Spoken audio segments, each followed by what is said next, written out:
Bonjour à toutes et à tous, et ravi de vous retrouver toujours aussi nombreux, même en plein milieu du mois de juillet. C'est beau, c'est génial.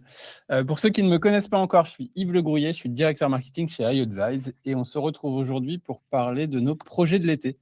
Parce qu'en e-commerce, on adore se plaindre et de ne jamais avoir le temps de travailler sur les sujets de fond, et on ne va pas se mentir, c'est un peu vrai.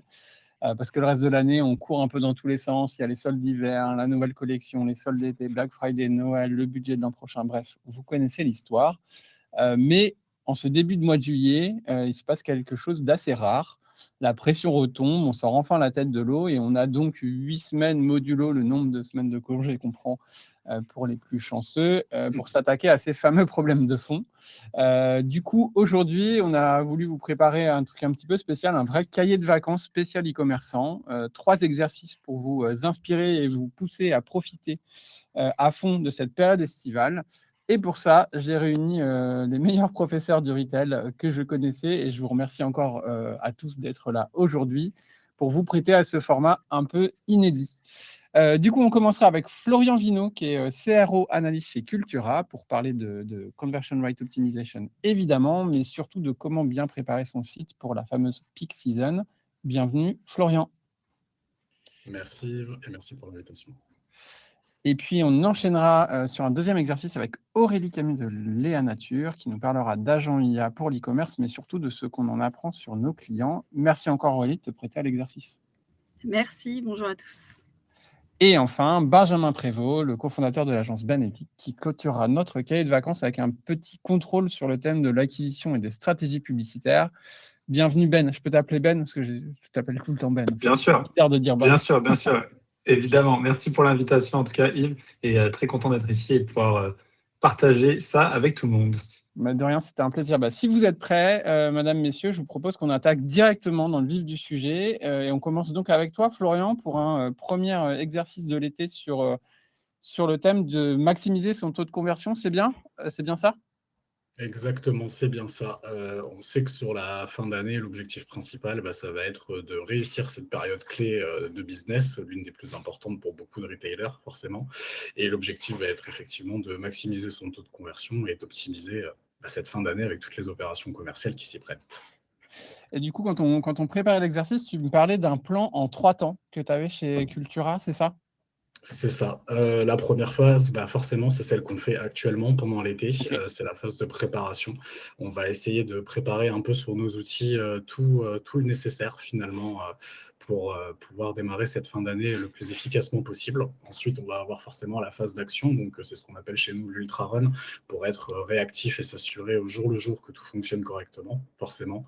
Et enfin, on aura la phase post-campagne, où là, ce sera tous les bilans, apprentissages et surtout comment faire encore mieux l'année prochaine, puisque c'est l'objectif. Ok, trop bien. Donc, étape 1, la préparation. Du coup, Cultura, c'est une enseigne que je pense on connaît tous très bien ici, mais peut-être pour commencer, comment vous êtes organisé chez Cultura pour travailler sur ces sujets de CRO? Pour passer très rapidement sur Cultura, si tu peux juste, hop, merci, mettre la Ouais. prochaine slide. En gros, le service CRO chez nous est vraiment un service au cœur du e-commerce. On va travailler avec tous les métiers, en fait, que ce soit les e-merchandisers, business developers, la team UX, PO, SI, enfin tout, pour Ok. en fait être au cœur et en surveillance de toutes les actions clés du site e-commerce chez cultura.com. Donc finalement, on va avoir un peu les yeux et les oreilles partout, permettre de soulager les autres équipes et surtout pouvoir réagir le plus rapidement possible en cas de problème. Mais ça, on y reviendra juste après. Ok, d'accord. Et une bonne préparation, ça commence, ça commence par se fixer un objectif clair. C'est quoi finalement le problème que tu cherches à résoudre là, en préparant cette peak season et en ce début d'été? De notre côté, il va y en avoir plusieurs. Le premier, forcément, ça va être chez nous de maintenir une complétion du tunnel de vente performante. On sait que le tunnel de vente, c'est quand même un endroit assez clé et important sur le site. Donc, ça va être s'assurer que depuis l'ajout au panier jusqu'à la confirmation de paiement, tout se passe sans accroc. En découle forcément l'optimisation du taux de conversion, période clé sur l'année, beaucoup de visiteurs, un taux de conversion à la hausse, les cadeaux, un panier moyen à la hausse. Il faut vraiment qu'on optimise cette partie-là pour que tout fonctionne correctement. Et on va avoir aussi, c'est ce que je te disais juste avant, assurer un processus détection et résolution d'erreurs. On est sur Ouais. un site e-commerce, on sait que parfois il y a des accros qu'on ne peut pas forcément prévoir. Et nous, on essaye de se fixer en cette période clé une détection et une résolution en moins de 6 heures.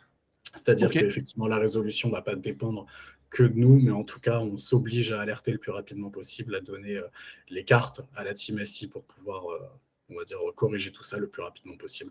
Et enfin, je l'ai noté, mais l'optimisation de la performance avec Chameleon qui nous permet d'AB tester et patcher certains éléments pour la perf. ok, trop bien.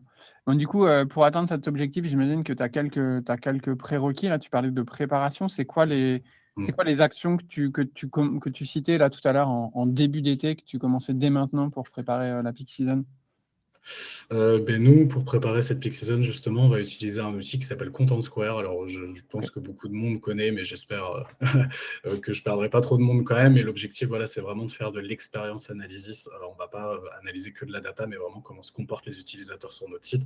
Et pour ça, la première chose à faire, pour ceux qui connaissent cet outil, c'est des cartographies, c'est-à-dire mapper notre site sur l'outil et surtout être capable de référencer les bonnes pages, les pages en jeu et les parcours clés pour pouvoir justement, lors de cette fin d'année, automatiser énormément d'analyses. Je ne vais pas y passer énormément de temps parce que le but, c'est pas de faire une démo, mais déjà, on commence forcément par un mapping et préparer sa base de données, si je puis dire. ok, ok. Et ensuite, Ensuite, si tu peux juste passer, super, merci. Ensuite, quand on a préparé cette base de données, on va essayer, comme je le disais, donc de définir les pages les plus importantes sur cette fin d'année en termes de parcours utilisateur. Et on va se préparer un petit peu des petits dashboards comme on pourrait le faire sur un Google Analytics, Adobe Analytics, sauf que là, on va se concentrer sur un dashboard, on va dire un peu quali expérience client, où on va analyser en fait finalement tous nos groupes de pages, nos ensembles de pages, on va pouvoir les comparer aussi potentiellement à d'autres pages du site qui sont moins charnières, mais qui vont nous donner des moyennes, on va dire, sur lesquelles s'animer. Et puis, ça va être l'occasion aussi de s'assurer, voilà, au fil du temps, que ce soit quotidiennement ou de manière hebdomadaire, peu importe, que la performance de ces groupes de pages fonctionne bien et surtout qu'on a en vision toutes les pages qu'on veut avoir, puisque c'est par ce tableau qu'on sait si on regarde effectivement l'ensemble du périmètre clé. ok, ok. Et ensuite, du coup, tu as le fameux zoning, c'est ça? Le fameux zoning, donc lui très important, forcément si on veut s'animer sur une page, je prends l'exemple de Noël, page très importante effectivement chez nous et je pense pour beaucoup aussi. Si on veut s'animer sur cette page Noël qui va être une page clé, le but ça va être de la mapper, comme je disais avant, de créer un zoning et d'identifier les zones clés de navigation en avance. Ces zones clés avant l'opération, on va établir en fait des alertes dessus pour finalement recevoir un mail ou être alerté, c'est le cas de le dire, en cas de variation de clic assez importante ou de friction. Et en fait, pendant l'opération, justement, ça va nous permettre de suivre un petit peu la navigation, les comportements utilisateurs et surtout, ce que je notais en troisième point, de pouvoir créer des segments. Si on voit qu'on a un composant qui fonctionne très bien dans la navigation client et qui optimise la conversion, on va pouvoir identifier les utilisateurs et les isoler qui passent par ce composant et créer des segments utilisateurs pour s'appuyer sur cela en particulier. Donc l'objectif, c'est bien de tout préparer à l'avance pour ne plus avoir qu'à utiliser finalement D'accord. nos préparations lors de l'opération. Donc ça, du coup, ça, tu le fais via Content Square. Et ces pages Noël, tu les as déjà un petit peu commencé à les travailler et tout ou C'est ça, tu pars sur l'objectif, une c'est que période? soit on crée les pages assez en avance pour pouvoir les zoner, justement, soit Ok, si on fait de la réutilisation et de l'optimisation, très souvent le corps de page ne va pas forcément changer, c'est surtout le contenu. Et à ce moment-là, on va au moins mapper les composants pour pouvoir préparer notre fin d'année. ok, super. Et tu as un dernier prérequis, si je ne me trompe pas, c'est la partie créer une sonde. Alors, moi, je ne suis pas un expert C'est ça, ça va être la partie un peu clairement. plus technique, mais je Ouais, pense que ça a été un vrai levier, en tout cas pour nous l'année dernière, et je serais ravi d'échanger si jamais il y a des questions sur ce sujet-là, mais l'objectif, ça va être effectivement de créer un scénario, une sonde, où en fait, en identifiant, comme je disais précédemment, les parcours principaux sur le site lors de cette fin d'année, finalement, on va créer un robot, pour faire simple, qui va répéter ce parcours-là. Si tu peux juste mettre la ouais, slide suivante, ce sera peut-être bien un peu sûr. plus parlant, s'il te plaît. Donc là, typiquement, voilà, on sait que nous, le parcours principal, c'est l'entrée sur la fiche produit, ajout panier, produit, panier, pardon, connexion, livraison, enfin, je vous ai mis le détail en haut. Et en fait, on va créer une sonde qui va répéter toutes ces étapes et qui va nous faire un retour sur les indicateurs de performance de ce parcours-là. Tous les petits traits rouges que vous pouvez voir à l'écran, typiquement, ce sont des moments où la sonde en fait a rencontré une erreur. Ça peut être un problème de Ok, chargement d'une page clé du tunnel de vente, type la livraison, un module de paiement qui était KO, peu importe, mais ça va nous permettre de réagir sans avoir forcément à attendre que nos utilisateurs nous fassent le retour et que le problème prenne de l'ampleur. On est vraiment dans l'anticipation. Donc on est effectivement sur quelque chose d'un peu plus technique, mais c'est vraiment quelque chose qui permet d'être très très très réactif, puisque pour info, ce genre de sonde tourne toutes les 30 minutes, donc très d'accord. efficace sur une période clé comme la fin d'année. Ok. Donc ça, c'est un peu tes prérequis là, ce que tu me disais que tu es en train de travailler à fond. Mais évidemment, comment ça se transforme en action, quoi. C'est presque ça. Comment tu passes de cette phase d'analyse à de l'action concrète? Effectivement, tout ça, tout ce qu'on vient de voir, c'est ce qu'on prépare un peu en amont, même si on a parlé un petit peu une fois que l'opération serait lancée de ce qu'on va faire. Mais ensuite, Ouais. on a la fameuse phase d'ultra run, comme on l'appelle chez Cultura, où là, c'est tous les jours, sans exception, tous les matins. En fait, on va analyser d'une part les remontées clients. Donc, nous, on travaille avec M-Opinion pour les remontées clients. On va analyser ces remontées clients, donc les remontées de la veille, voir un petit peu les retours de nos utilisateurs, observer via le connecteur M-Opinion Content Square les session replays de nos utilisateurs, voir un petit peu quels problèmes ils ont rencontrés quand ils nous en remontent un. Et on va avoir toute une partie dashboarding, donc une partie que je vous ai présentée juste avant, des éléments qu'on a mis en place, et tout le reste de nos dashboards aussi, que ce soit sur le suivi des erreurs JavaScript, API, l'analyse du tunnel de vente, le login. On va vraiment faire un point tous les matins sur comment va le site, comment se comportent nos utilisateurs, est-ce qu'ils ont rencontré des frictions, et si oui, on va creuser un petit peu plus loin. Et ce sera tous les matins sans exception. Tu as des exemples concrets là, de choses que vous avez réussi à spotter grâce à ce rituel de surveillance Tout à l'heure, justement, on parlait de la sonde, et cette sonde, elle découle d'une problématique que nous avaient remontée nos utilisateurs, qui était la complétion de l'étape paiement des utilisateurs qui rencontraient une friction, qui n'arrivaient pas à payer par carte bancaire, le mode de paiement n'était pas proposé. Et c'est justement la sonde qui nous a permis de ensuite suivre ce problème-là, d'être capable de le reproduire et d'alerter notre SI à chaque fois que le problème se passait, puisque nous, quand on avait l'info par nos utilisateurs, c'était souvent trop tard, puisque le correctif était déjà à nouveau en place et on n'arrivait pas à reproduire. Donc typiquement, c'est surtout sur le tunnel de vente où effectivement on va être très très très en alerte. Après, quand on a des remontées sur des incohérences de prix produit ou de disponibilité ou des besoins clients, on va les remonter aux équipes métiers directement. Ça va dépendre du sujet. Ok, super. Du coup, tu parlais des différentes étapes là, de Ultra Round. Ça a l'air d'être une mécanique qui est hyper bien calibrée chez vous. Ouais, on a une responsable CRO effectivement qui a beaucoup travaillé sur le sujet et ça fonctionne plutôt bien aujourd'hui. Donc on ne change pas une équipe qui gagne, c'est ce qu'on refera pour cette année. Et effectivement, l'objectif, la première étape, c'est détecter. On en parlait juste avant, donc avec tout ce qui va être dashboard, reproduire. On va travailler beaucoup avec Content Square et les session replay pour essayer de reproduire l'anomalie. Quantifier, on a un module qui s'appelle quantification d'impact qui nous permet en fait d'estimer l'impact financier de l'erreur rencontrée. Est-ce que c'est une erreur qui coûte de l'argent finalement, hein, c'est on va dire la question principale. Et enfin, on remontera le problème si effectivement la quantification d'impact confirme qu'il y a un effet financier important, en faisant un ticket Jira à notre équipe IT pour résoudre le problème le plus rapidement possible. C'est ce que je vous disais tout à l'heure, c'est le fameux 6 heures maximum entre anomalie et correction. Ok, très clair. Et du coup, on a vu le avant cet été, pendant, et puis il y a aussi une partie après sur laquelle tu voulais clôturer. C'est ça. Pour la partie après, c'est vrai qu'on l'avait vu tout à l'heure sur le graphique d'équipe. Le CRO est au milieu quand même de pas mal de business partners chez Cultura. On travaille avec beaucoup de monde, mais l'objectif, ça va être de suivre si la complétion du tunnel de vente était à la hauteur de ce qu'on avait souhaité. Le taux de conversion, on en a parlé juste avant. Faire un récap finalement de toutes les erreurs rencontrées. Donc, on va faire des points de synchro avec la team SI pour essayer de faire un petit peu le point.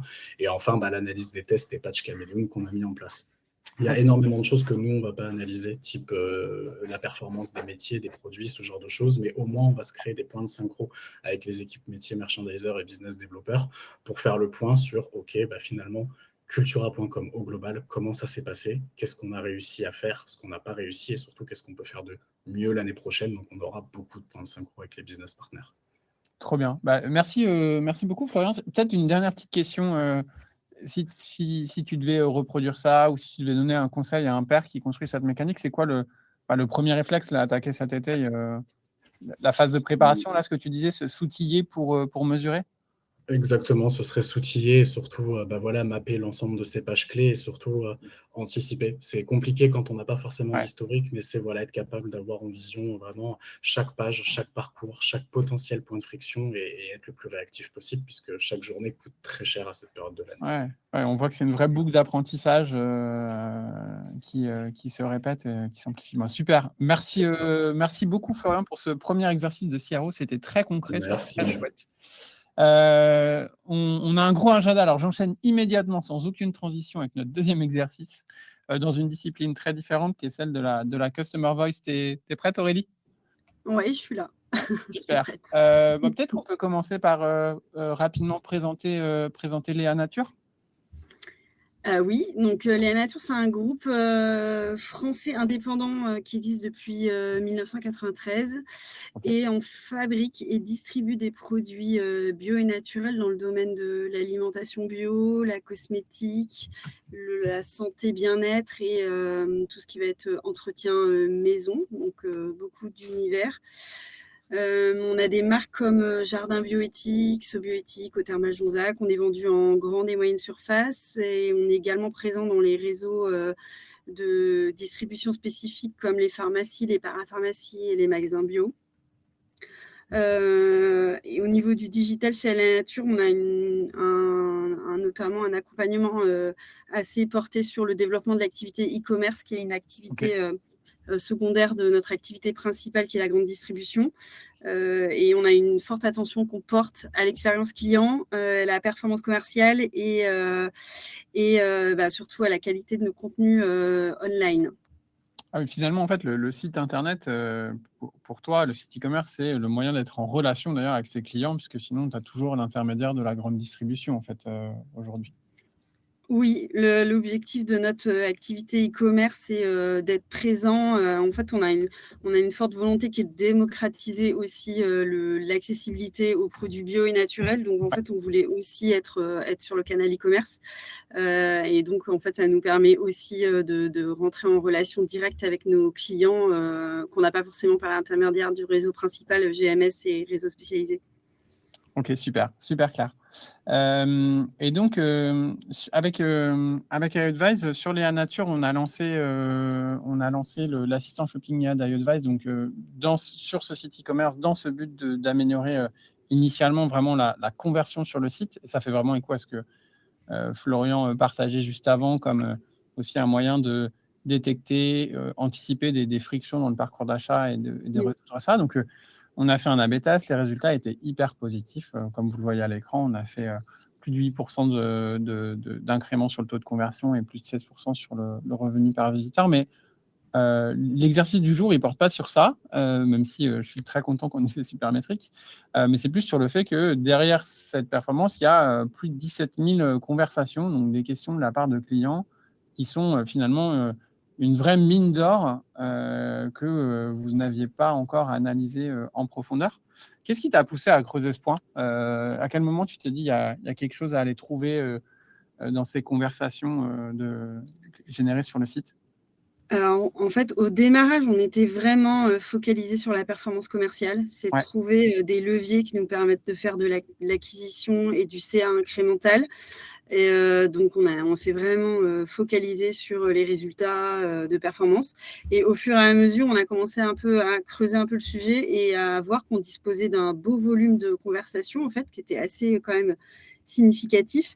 Et surtout, qui portait sur des questions qui étaient finalement riches et très spontanées de la part des clients, enfin en tout cas des prospects, et que ça reflétait vraiment la voix du consommateur avec tout ce qu'il y a de plus authentique. Donc, du coup, en fait, on s'est vraiment focalisé là-dessus. On s'est dit, c'est pas seulement aller chercher de la conversion, c'est aussi écouter nos consos et faire de l'outil un vrai levier d'assistance à la vente et de le perfectionner et d'en faire une vraie source d'insight pour notre activité commerce, mais pas que aussi pour nos équipes marketing. Tu me fais une transition parfaite parce que quand on en discutait ensemble, quand on préparait ce webinaire, tu me disais que tu avais en fait deux objectifs en tête. Il y en a un qui était très opérationnel, tu viens de le citer, c'est quoi les manques dans mes fiches produits, c'est quoi les questions auxquelles l'assistant shopping IA n'arrive pas à répondre parce qu'il n'a pas le savoir en fait. Et puis une deuxième plus stratégique, on va dire, qui dépassent l'e-commerce et juste l'expérience sur le site, qui sont comment j'extrais des insights pour mon équipe marketing, pour ma cellule insights, pour mes équipes produits. Pourquoi ce deuxième objectif, il est si important pour toi? Je vais être très honnête, c'est pas... on s'arrête souvent au premier objectif avec pas mal de nos clients et c'est ce que je trouve intéressant dans ta démarche, cette volonté d'aller encore un cran plus loin. Alors, en fait, c'est clairement, cette deuxième partie, c'est clairement pour nous une stratégie à long terme. c'est que en fait, on a la chance chez La Nature d'avoir développé aussi une cellule Insights qui se nourrit de plein d'autres outils et que nous, on peut venir nourrir et qui vient ensuite améliorer l'innovation continue de nos produits, en fait. Et en fait, pas que la partie marketing, mais aussi la partie visibilité naturelle et notamment le déploiement de toute la partie LLM, en fait, qui est un vrai sujet pour nous sur comment aussi être visible sur les LLM. Et en fait, on se rend compte que tout ce que peut nous apporter les résultats du module en termes de conversation avec les clients, c'est une vraie richesse, c'est une vraie source, parce qu'en fait, ils ont un vrai discours qui est très authentique et ils ont des conversations avec des mots qui ne sont pas forcément ceux que nous, on va utiliser dans nos contenus marketing. Et en fait, on se rend compte que grâce à ça, on peut venir capter ces intentions et ces tendances et venir vraiment se pluguer à ça en utilisant les bons termes de recherche, en utilisant les bons questionnements et venir enrichir tous nos contenus, en fait. Donc, ça a vraiment un double objectif. Ça a un objectif sur le site de vraiment aider à la conversion, aider la réassurance. Puis, ça a un autre objectif un peu plus stratégique sur l'analyse de toutes ces insights et venir nourrir toute notre stratégie globale, en fait. Trop bien. Bon, alors comme quand on en parlait semaine dernière, j'ai fait un peu comme tout élève, tout étudiant en 2026. J'ai triché, j'ai utilisé l'IA pour faire l'exercice rapidement. Mais Oui. blague à part, on a donc utilisé Claude Opus 4.8 pour analyser les conversations qui ont lieu, principalement d'ailleurs le soir, le week-end, au moment où pas forcément de service client. On a une skill en interne du coup qui nous permet de filtrer les conversations pour garder les plus pertinentes et puis les comparer, les croiser avec les données de performance brutes, que ce soit évidemment la vente, la taux de conversion ou la satisfaction client avec la totale, et puis de trouver des patterns et des exemples concrets. Et l'avantage, c'est qu'on sait qu'en général, il nous faut 2000 conversations minimum pour pouvoir être sur des statistiquement fiables, ce qu'on avait sur Léa Nature. Et du coup, les enseignements, ils se sont découpés un peu en deux briques. Premièrement, un peu sur les fiches produits, l'objectif un peu opérationnel que tu avais. Qu'est-ce que tu en as retenu? Qu'est-ce qui t'a marqué? Alors, en fait, ça permet de retenir que même si là, les résultats de l'assistant en termes de taux de réponse sont quand même plutôt très bons, on peut identifier là où il bloque et en fait, on se rend compte que c'est souvent sur des contenus qu'on détient dans l'entreprise, mais qu'on n'a pas forcément mis en avant sur nos fiches produits. Donc, sur cette partie-là, ça va nous permettre, nous, de venir combler ce manque dans les contenus, d'ajouter des contenus, d'enrichir nos fiches produits, nos facs, pour pouvoir apporter une meilleure réponse via l'assistant au consommateur et surtout faciliter le tunnel d'achat, en fait. Se dire que si l'assistant n'arrive pas à répondre, c'est qu'il ne trouve pas la réponse facilement. Et donc, ça veut dire que potentiellement, c'est un frein à l'achat. Donc là, l'idée, c'est vraiment de nourrir le plus possible pour qu'il donne la réponse le plus rapidement possible et venir conforter l'acte d'achat, en fait. Ok, trop bien. Et du coup, tu le disais, il y a les fiches produits, mais il y a aussi en fait, tout ce que ça dit en dehors de tes produits purs, mais plus sur les attentes. Ce que tu mentionnais un petit peu tout à l'heure sur les termes utilisés, etc. Là, par exemple, il y avait un super exemple, c'est que on a vu qu'en fait, nous, dans nos contenus, sur tout ce qui est partie cosmétique et sur la thématique de l'anti-âge, on va plutôt avoir des termes comme, par exemple, rite d'expression. Et en fait, on s'est aperçu via les conversations de l'assistant qu'en fait, c'est pas du tout un terme d'usage par nos consommateurs et qu'eux, ils sont plus portés sur des termes, par exemple, comme comment diminuer ma ride du lion et pas ma ride d'expression. Donc, clairement, en fait, là, on passait à côté de réponses et de recommandations produits parce qu'on n'est pas forcément sur les bons termes. Donc, en fait, ça nous permet vraiment d'affiner notre discours et de rapprocher l'offre produit des attentes consommateurs. Ok, trop bien. Même aujourd'hui, on en parle beaucoup, mais en SEO, JEO, c'est des insights qui sont hyper intéressants pour savoir comment positionner sa marque et qu'elle ressorte. Exactement. Et l'assistant, pour le coup, c'est une vraie source pour nous pour travailler notre JEO. Trop bien. Et merci beaucoup, Aurélie. C'était super. Avant de laisser nous présenter le troisième et dernier exercice, j'avais une dernière question. C'est voilà, si tu avais un conseil à donner, puisque tu as déjà fait l'exercice en partie, à un de tes pairs sur comment se plonger dans ces données de conversation, tu dirais quoi? Par où commencer? C'est quoi la première chose à faire pour toi concrètement? Pour moi, il y a 2 étapes. Il y a d'abord commencer très simplement, Ok, c'est-à-dire analyser les questions qui ressortent le plus, analyser les taux de réponse de l'assistant et vraiment améliorer, en fait, venir nourrir l'assistant pour qu'il réponde le mieux possible et d'une manière très qualitative, qui permet vraiment d'aller amener la petite couche de réassurance pour favoriser l'acte d'achat. Et dans un deuxième temps, quand on est un peu rodé là-dessus, que notre contenu il est bien quali, que l'assistance est bien nourrie et qu'on voit il apporte de bonnes réponses, c'est d'aller creuser plus et d'aller vraiment là identifier des thématiques qui sont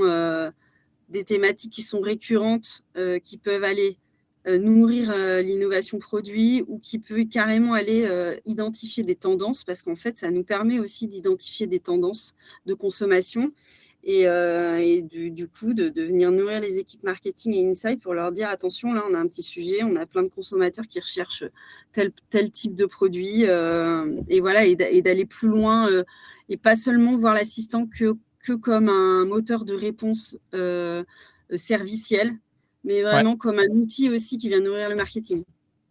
trop bien, super.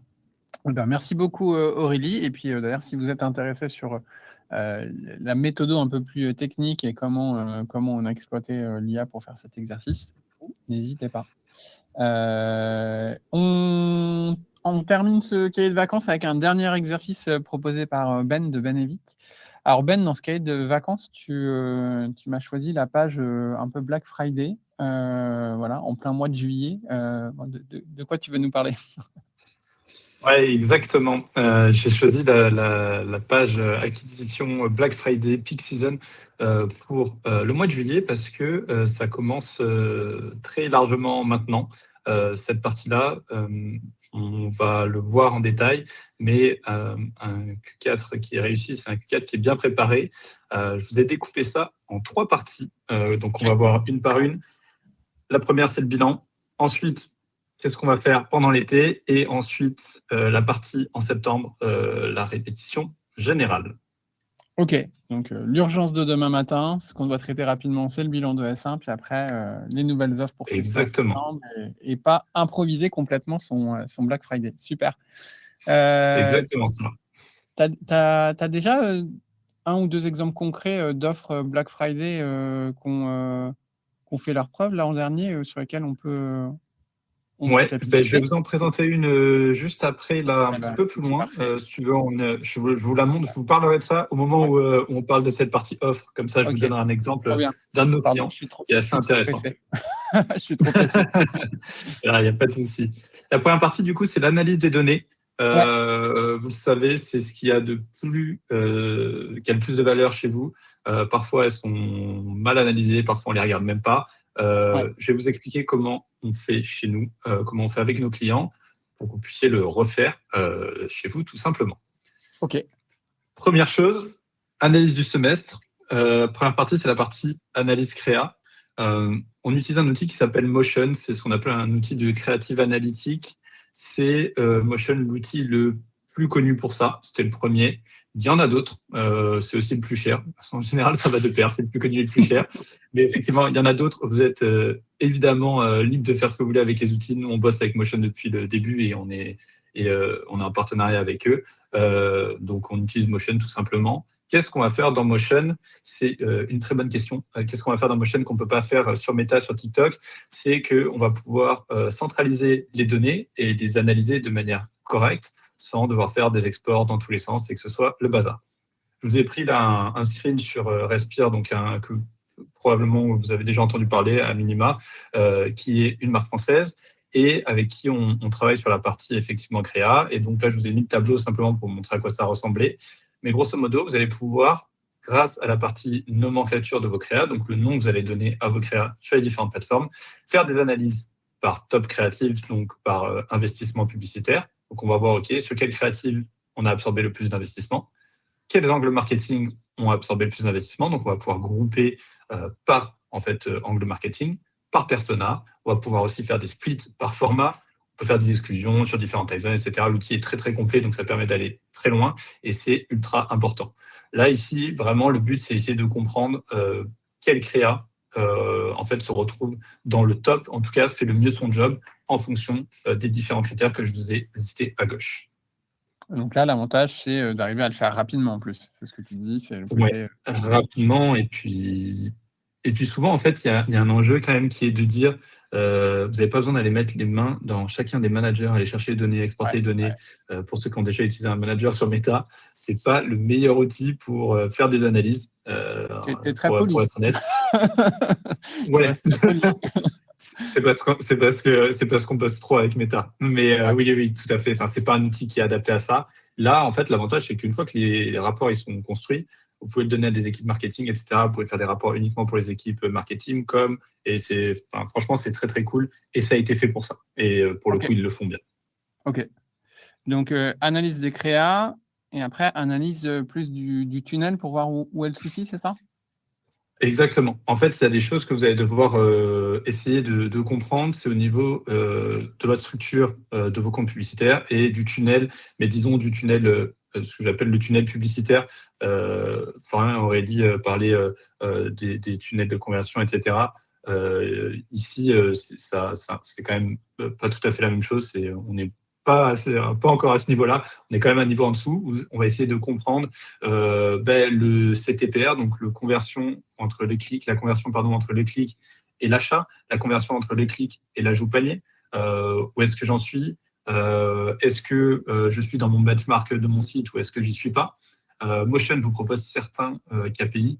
Est-ce que mes CPC sont bons? Est-ce que mes taux de clics sont bons? La qualité du trafic.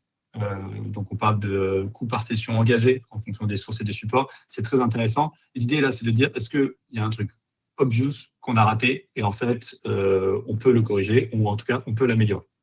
OK.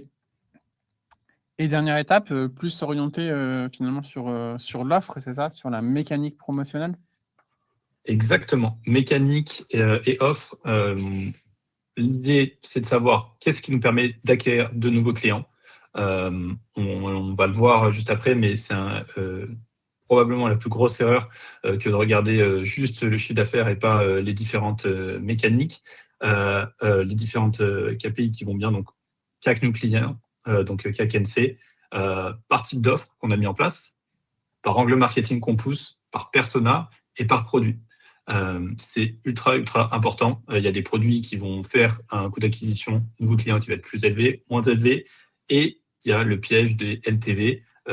Évidemment, si vous avez un panier moyen qui est, j'en sais rien moi, à 100 €, vous lancez un nouveau produit qui coûte 30 € et que vous faites de l'acquisition dessus, évidemment que votre coût d'acquisition d'un nouveau client sur un produit à 30 € versus un produit à 100 €, il sera moins élevé. Donc, vous pouvez être tenté de vous dire, ah, super, je vais investir à fond là-dessus, le coût d'acquisition, il est super bon, mais derrière, la LTV, c'est pas la même, attention.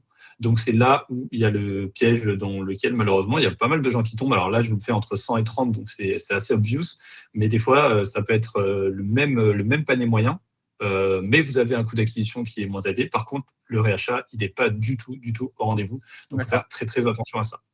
Ouais, d'autant plus dans des périodes comme Black Friday qui sont des aspirateurs à promo avec toujours cette question de est-ce que j'ai créé une nouvelle vente ou est-ce que j'ai juste baissé ma marge parce que les gens ont attendu Black Friday pour acheter, quoi. Exactement. Okay. Là, je vous ai mis, évidemment, vous avez votre back-office qui vous donne des datas. Pareil, Motion peut encore vous aider. GA4 aussi peut vous aider. Claude, moi j'utilise un peu Claude dans tout. J'avoue qu'avec les MCP, maintenant, on peut se connecter à tous les outils. Donc c'est très pratique, ça permet de faire des analyses. Je donne toujours le warning de double-checker des infos.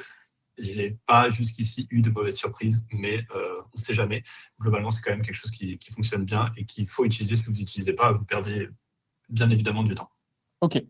Donc, en résumé, l'urgence du moment, là, c'est d'avoir une bonne visibilité sur la performance de ses créas, de son tunnel de conversion, et puis aussi des offres mécaniques sur le coût d'acquisition et la LTV. OK. Donc ça nous permet de bien préparer Q4, c'est ça? Et c'est exactement ça. C'est ce que je vous disais en introduction, un Q4 qui est bien préparé, c'est un Q4 qui est bien exécuté. Donc on évite de changer les offres au dernier moment, de rajouter les produits, etc. Au mois de novembre, c'est quand même Pas céder à la pas très tentation. intéressant. Exactement. Je vois juste une question de Ouais, Mégane, je me c'est ce que permets j'allais dire de faire un petit avant. détour. Ouais, vas-y. Du coup, pour tout le monde, Mégane demande si tout repose sur le naming des campagnes. Je pense que, Mégane, tu parles de Motion. Alors, effectivement, il y a une partie qui repose sur la nomenclature des campagnes, mais ils ont rajouté une partie de tagging des créas en IA, ce qui permet en fait de rajouter des tags qui vont vous permettre de filtrer ces créas-là, qui fonctionnent plutôt bien. Donc, même si vos créas sont mal nommés, même si c'est pas du tout une stratégie long terme de mal nommer ces créas, ça fonctionne et on arrive à sortir des choses. Tout ce qui est parti par landing page, etc. Tout ça, ça fonctionne. C'est-à-dire que si vous n'avez pas mis le nom du produit sur lequel vous faites de la pub, vous pouvez le faire via la landing page à la limite. C'est des choses qui peuvent fonctionner. Il y a des petits tricks comme ça, mais globalement, il y a cette feature d'auto-tagging en IA qu'ils ont déployée et qui fonctionne plutôt bien. En tout cas, nous, on l'utilise. Maintenant, ça ne remplacera jamais une bonne nomenclature, un bon naming des créas, plus que des campagnes, mais évidemment aussi des campagnes. Si vous mélangez de la notoriété, de l'awareness et de la conversion, évidemment que ça. Pour regarder chaque chose, faut comparer des pommes avec des pommes. Voilà. J'espère que ça répond à ta question, Mégane. Top. Super. Parfait. Donc, on a fait notre bilan, un peu comme tout à l'heure, Ouais. Florian sur sa phase de préparation. Maintenant, comment on passe du bilan à ce qu'on peut vraiment du coup actionner durant l'été pour la suite? Eh bien, pour l'été, la partie de l'été, en fait, donc juillet-août, la période dans laquelle on est, là, faire le rapport qu'on a fait en amont, c'est très important, il faut le faire, c'est ce qui va vous donner la suite. Et maintenant, ce que vous allez devoir faire, c'est préparer la partie créa. C'est la partie la plus importante, vous le savez, si vous faites du social ads. C'était important il y a 2 ans. L'an dernier, c'était capital. Aujourd'hui, si vous n'investissez pas sur la partie créative, en général, c'est synonyme de mauvaise performance. Tu sous-entends quoi concrètement derrière ça, le côté ça devient capital? C'est la capacité à se démarquer En fait, c'est qu'aujourd'hui, la performance en social ads passe à plus de 50, minimum 50%. Il y en a qui vont jusqu'à 70% par la partie créative et la stratégie créative. C'est vraiment ça qui fait la différence entre un annonceur qui réussit et un annonceur qui galère, pour être honnête. C'est la clé sur ce truc-là. Volume de créa et diversité de créa. Je vous ai mis justement un exemple, ça fait un très bon retour là-dessus. En général, quand on fait son Q4, on a des budgets prévisionnels, des objectifs qu'on va aller chercher. Avec ça, on peut créer une matrice de besoins créatifs. Donc, combien de créas on va avoir besoin, quel type de créa on va avoir besoin, des vidéos, des images et quelle diversité. Donc, est-ce que ça va être des UGC, est-ce que ça va être des FGC, est-ce que ça va être des micro-trottoirs, etc. Je vous ai mis ici un screen d'un outil qu'on a développé en interne, qui est dans notre outil qui permet de mettre en ligne des créas méta, parce que ça met beaucoup trop de temps. Donc, on a fait un outil qui permet de le faire beaucoup plus vite. Et à l'intérieur, on a rajouté cet outil-là qui est totalement gratuit. Je vous ai mis le lien en bas à gauche pour ceux qui veulent aller voir après le webinaire. N'y allez pas maintenant. Vous pourrez retrouver ça. Et en fait, ça nous permet d'avoir le besoin créatif. Ici, on a un client qui a dépensé, vous voyez en haut à droite en rouge, 1,8 million sur le mois de juin. Donc c'est un client qui investit beaucoup, qui a fait aucune nouvelle créative sur le mois de juin. On voit que le mois juste avant, donc mai, il avait investi 1,5 million, il avait fait 300 nouvelles créatives, ce qui nous fait une moyenne en fait de 10 000 euros dépensés par nouvelle créative. Et donc, c'est évidemment beaucoup trop faible. C'est un client qui devrait avoir au moins 1000 nouvelles créatives par mois, puisque alors c'est un client qui est à l'international, etc., etc. Donc, les besoins sont totalement différents, mais ça va vous permettre d'avoir tout un rapport sur la partie besoins créatifs. C'est une base, c'est évidemment à modifier en fonction de votre historique et de ce qui fonctionne chez vous, mais ça va vous permettre de dire combien j'ai besoin de créa, donc quel volume et quel type de créa j'ai besoin. Ok. Je passe à la suite, Ben, pour qu'on fasse attention au temps et qu'on puisse aller. Ouais, on y va. Partie production. Ouais. Ouais, partie production, exactement. Une fois qu'on a déterminé tout ça, il y a la partie production qui va arriver. Il faut que votre production elle soit organisée. C'est le moment de contacter les créateurs. L'été, il y a des vacances, mais c'est pas 100% de l'été.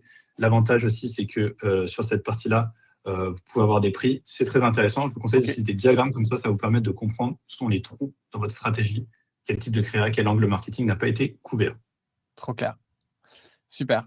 Et du coup, tu disais la répétition générale. Exactement, répétition générale, c'est le mois de septembre. On a sur cette partie Q4, septembre, octobre, novembre, décembre. Septembre, répétition générale avec le back to school. Octobre, les ajustements CRM et les ajustements de la stratégie. Et novembre, décembre, la peak season. Ok. Du coup, en septembre, tu mets quoi derrière ce back to school? Ben justement, on va voir ça maintenant. Septembre back to school, en fait, on se sert de l'excuse back to school pour aller tester nos offres avec le marché. Le but, c'est pas de surinvestir dessus, c'est simplement de voir si elles fonctionnent ou si elles fonctionnent pas. Donc, on compare les offres, les angles marketing qu'on a mis en place, les personas, les produits qu'on pousse, ce qu'on avait prévu de faire et est-ce que c'est les résultats qu'on a. On valide ou on invalide, ce qui nous permet de faire un petit peu un test avant finalement le jour J où on va vraiment investir sur ces campagnes-là, sur ces offres-là qu'on va mettre en place. C'est vraiment l'excuse parfaite pour tester ces trucs-là et voir si ça fonctionne vraiment ou au contraire, si en fait on s'est un peu planté, quoi. On n'improvise pas une nouvelle offre au moment de Black Friday fin novembre, on l'a déjà un peu Certainement pas, non. testé et validé Ouais. en septembre. Ok, super. Ouais, exactement. Les KPI, tu voulais parler des KPI aussi Ouais, encore une fois, je reviens là-dessus, je l'ai expliqué plusieurs fois. On ne veut pas voir si ça génère du chiffre d'affaires, on veut voir si ça fait des nouveaux clients. Est-ce que le coût d'acquisition d'un nouveau client est intéressant?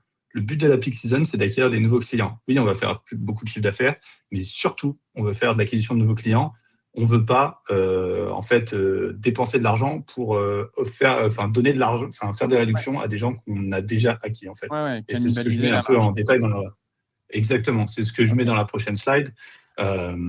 Concrètement, il y a des offres qu'il ne faut pas faire. Les remises progressives, où en fait, au-dessus de X dépenses en euros, on a plus de pourcentage. En fait, les gens qui vont en profiter, c'est des gens qui vous font déjà confiance et c'est vos clients récurrents, tout simplement. Pareil sur des paniers élevés.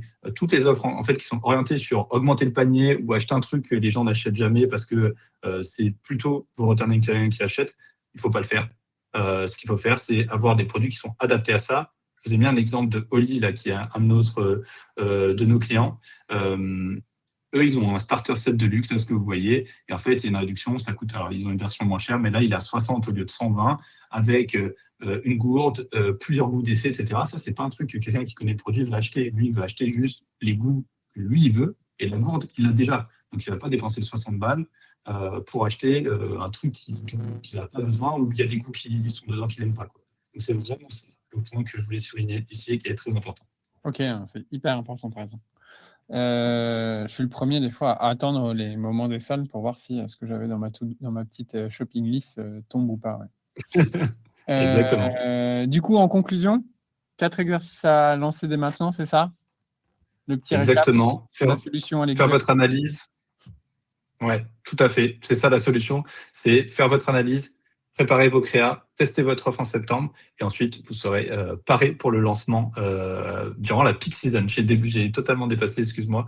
Je suis désolé pour ça, mais j'espère qu'en tout cas c'était intéressant. C'est super. C'est canon. Megan demande si tu réutilises les créas du Back to School pour le Black Friday ou si tu itères un petit peu dessus en fonction de. Alors, ouais, exactement. Ça dépend des créas. Celles qui fonctionnent le mieux, évidemment, on les reprend et en fait, on les rebrand un peu en mode Black Friday, mais en fait, on garde le gros. Donc, on garde le persona qu'on cible, on garde l'angle marketing, on garde le produit. Potentiellement, si on a une qui cartonne sur un produit, est-ce qu'on peut la dupliquer sur d'autres produits, ce genre de choses. Mais globalement, on peut itérer, mais celle qui était brandée Back to School, on enlève le Back to School et on met Black Friday. Mais globalement, on ne refait pas toutes les créas. Hein. Ce n'est pas du tout ça la stratégie là-dessus. En fait, quand vous pensez vos créas, pensez-les de façon à ce que vous puissiez les réutiliser pour le Black Friday et que vous puissiez les tester aussi pour Back to School. Évidemment, le but, c'est pas d'arriver en disant c'est le Black Friday à Back to School et inversement, c'est Back to School en plein mois de novembre. Il faut que vous puissiez faire les deux. Mais ça, c'est au moment de faire vos tournages, etc. Vous enregistrez plusieurs fois plusieurs rushs sur les mêmes trucs avec des voix différentes, vous rechangez les voix, etc. Donc, on peut et on doit réutiliser les mêmes créas si elles fonctionnent. Super. Ben, encore un immense merci Ben et également à Aurélie et Florian pour ces retours super concrets. Voilà, on n'a plus d'excuses pour cet été et je vous conseille de ne pas faire comme moi, mon moi qui était jeune, qui attendait les 3 derniers jours pour faire son cahier de vacances en intégralité dans le rush. Donc voilà, commencez dès maintenant. On est le 9 juillet, vous avez 8 semaines devant vous pour attaquer ces basiques, que ce soit sur le CRO, sur la Customer Voice ou sur votre stratégie d'acquisition. Avant de vous quitter, 2 choses. La première, c'est que si vous voulez continuer la conversation, vous n'hésitez pas à nous contacter, alors même directement sur LinkedIn, hein, si vous souhaitez continuer l'échange avec Aurélie, avec Florian, avec Ben ou avec moi-même, ce sera avec un grand plaisir. Et deuxième chose, avant de vous quitter, on a quelques actualités qui devraient vous intéresser pour la rentrée. Côté iAdvise, on a 2 événements à la rentrée sur le thème du retail et évidemment du commerce agentique qui est notre sujet préféré, avec un premier le 8 septembre sur Lille, avec notamment RS Group et Illicado, et on en aura un second pour nos amis parisiens à la Maison Nespresso dans le Marais le 1er octobre pour une table ronde où on aura notamment Nespresso, mais aussi le groupe Seb.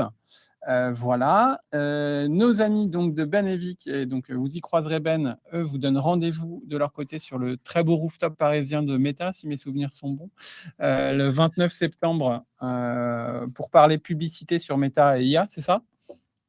Exactement. Tout à Super. fait. Comment faire de la perf sur Meta et s'aider de l'IA, d'agent IA et de l'IA de manière générale. Trop bien. Et puis, enfin, si vous avez apprécié, et j'en suis sûr, l'exercice de Florian sur le CRO, je vous invite vraiment à lire la dernière étude de Content Square sur la peak season 2026 et les grosses tendances. Hyper intéressant. Plein de très bons enseignements pour compléter l'échange qu'on a eu aujourd'hui. Il est 11h47. On a dépassé de 2 minutes, mais franchement, on avait tellement de choses à dire qu'on s'en sort plutôt très bien. Je vous souhaite un très bel été à tous. Le replay sera disponible dans les secondes qui suivent. Encore merci Aurélie, Benjamin et Florian. Et puis, je vous souhaite à tous un très bon été et à très bientôt.